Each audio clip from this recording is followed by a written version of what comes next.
Si vous n'aimez pas l'architecture, aimez au moins la culture. www.misteremma.com. Archi.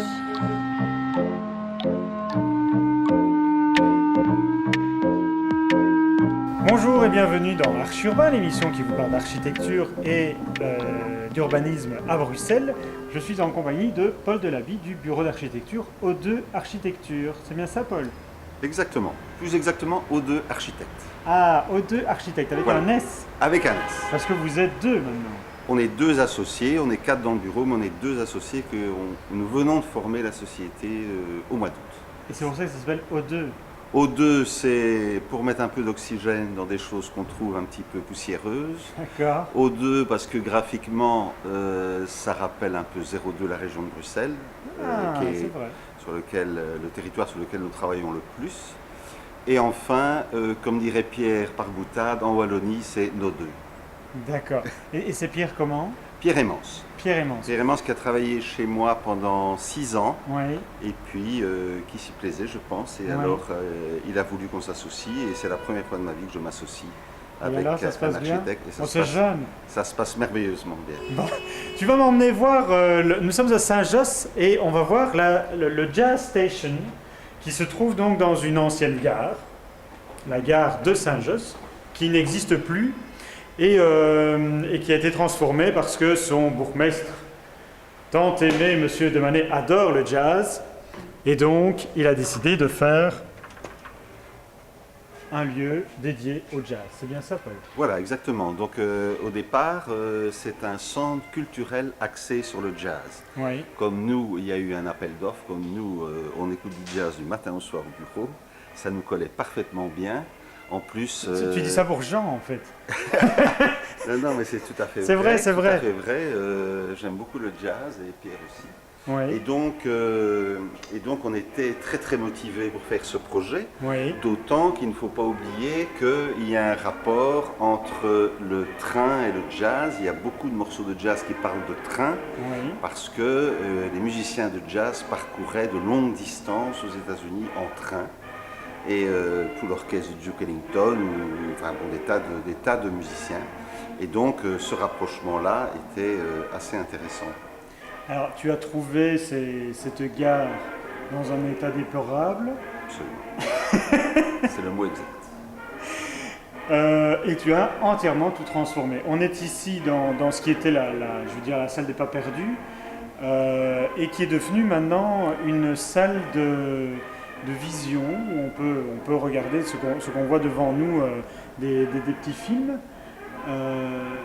Ici, c'est plus exactement ce qu'on appelle le salon d'écoute, Oui, c'est-à-dire qu'on peut écouter des morceaux et visualiser des petits films ou les titres des morceaux sur des petits moniteurs.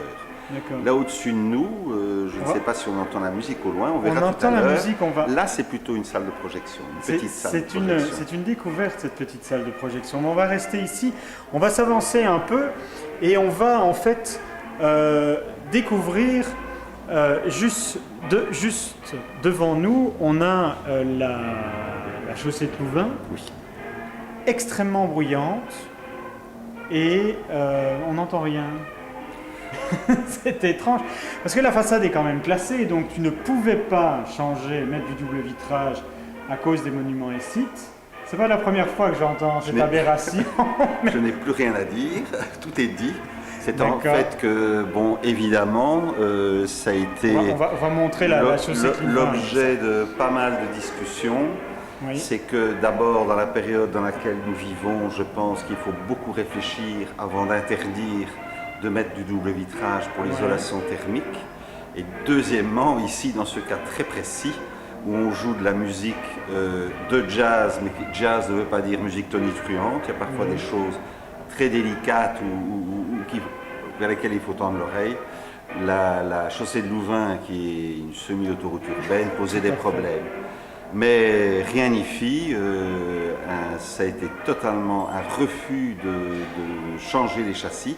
Enfin, on a pu refaire les châssis, on les a refaits, mais à l'identique avec du simple vitrage.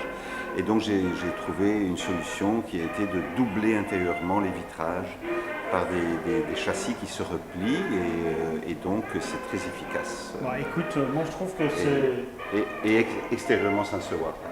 Non, c'est vrai, c'est très très bien. Je trouve, Paul, qu'il y a beaucoup de lumière, il y a du vert, il y a des flashs un peu partout. On va pouvoir se voir ici devant un mur lumineux, ici. Quel est le principe en fait de toutes ces lumières? Bon, d'abord, le principe, c'est que c'est un projet dans lequel j'avais la possibilité comme tout projet qu'on remporte, de m'associer à des bureaux d'études. Oui. Donc, généralement, qu'est-ce qu'on fait? On s'associe à des bureaux d'études de stabilité et on s'associe à des bureaux d'études de techniques spéciales. Ici, j'ai plutôt... Bon, la stabilité, il n'y en avait pas énormément. On a eu un ingénieur, un très bon ingénieur, mais il n'y avait pas tellement de choses. C'était plutôt des choses à remettre en état ou éviter qu'il n'y avait pas de très grande prouesse. Et donc, de ce fait-là, moi, j'ai choisi plutôt de m'associer d'une part à un graphiste Oui. qui a donc réalisé cette fresque qu'on vient de voir Oui. en panneaux de stratifiés translucides. C'est ça. Et en fait, il a créé tout un graphisme qui est inséré à l'intérieur même du stratifié. Donc il y a 2 couches de stratifié et au milieu, il y a ce dessin. Ça, c'était une première chose.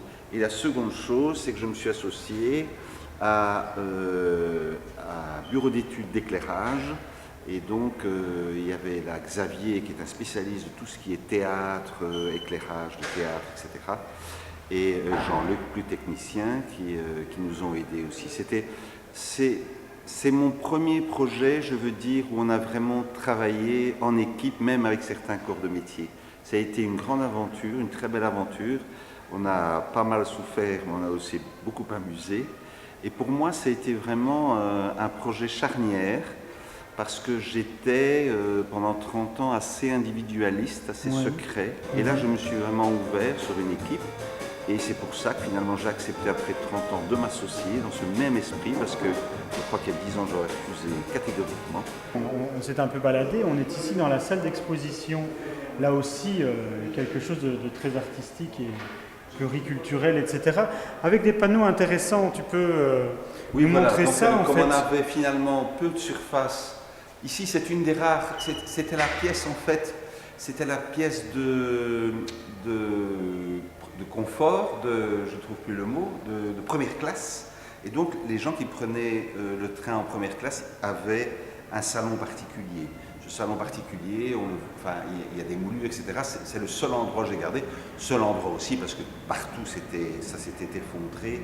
Ici c'était envahi de pigeons, etc. Donc c'était un très mauvais état.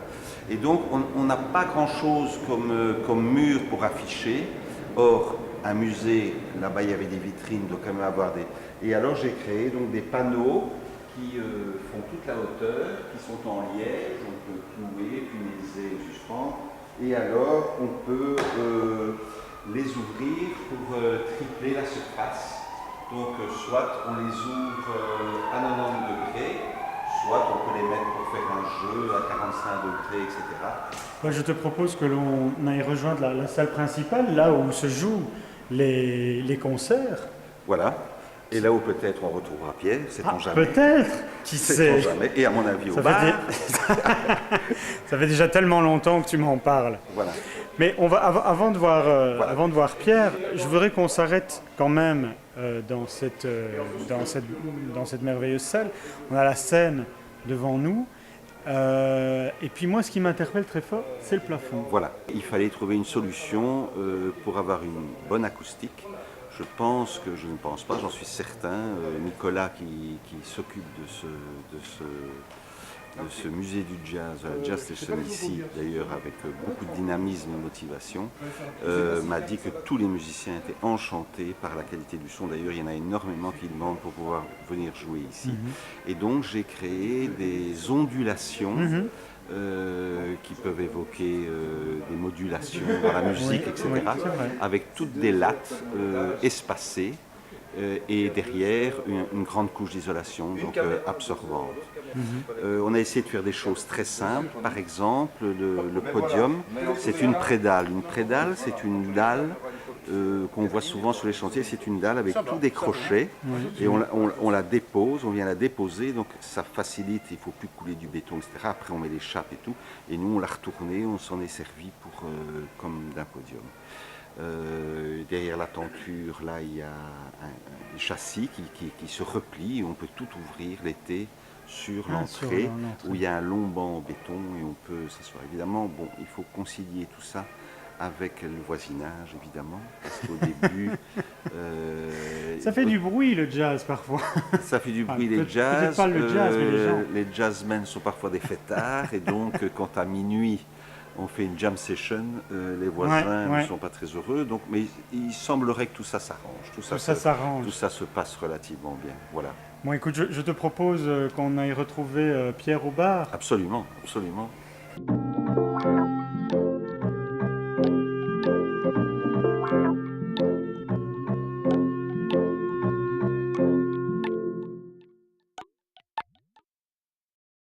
Vous en voulez encore? Surfez sur le guide de l'habitat sur internet www.archiurbain.be.